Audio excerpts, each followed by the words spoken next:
Upaya pemerintah Kabupaten Muba dalam mendongkrak perekonomian masyarakat di sektor pertanian dan perkebunan mendapat apresiasi dari Kementerian Pertanian.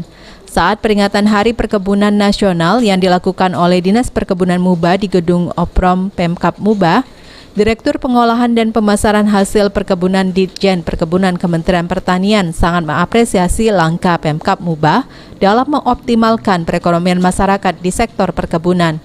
Salah satunya dengan membangun sektor hilirisasi hasil perkebunan, seperti pembangunan pabrik aspal karet dan pabrik biofuel, yang nantinya secara tidak langsung dapat mendongkrak karet dan kelapa sawit.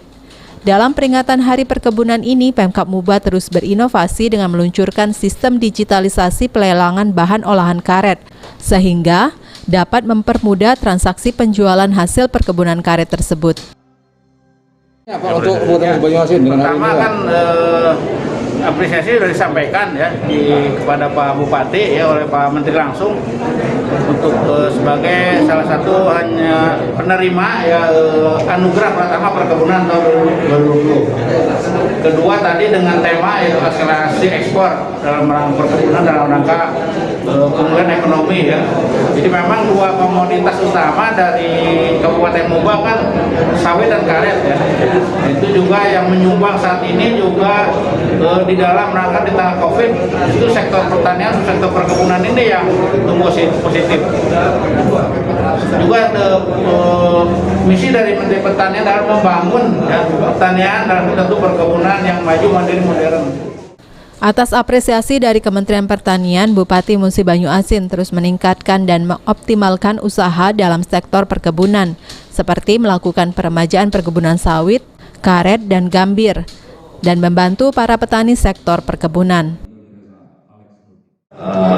Di Musi Banyuasin ini khususnya sektor perkebunan mencapai kerja yang saya kira sudah berada di jalur yang benar. Itu adalah yang pertama adalah untuk kita usaha dalam meningkatkan produktivitas hasil perkebunan.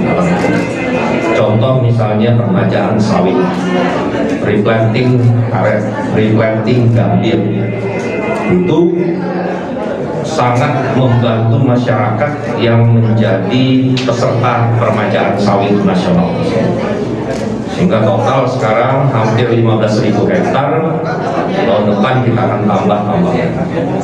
Yang kedua adalah soal hilirisasi. Target ke depan hilirisasi harus tetap dilanjutkan. Kalau dilanjutkan itu berarti prosesnya tadi dilanjutkan sehingga bukan hanya mentah. Nah, yang selama ini dilakukan di Musi Banyuasin adalah yang pertama adalah hilirisasi dari produk karet, dia menjadi latex.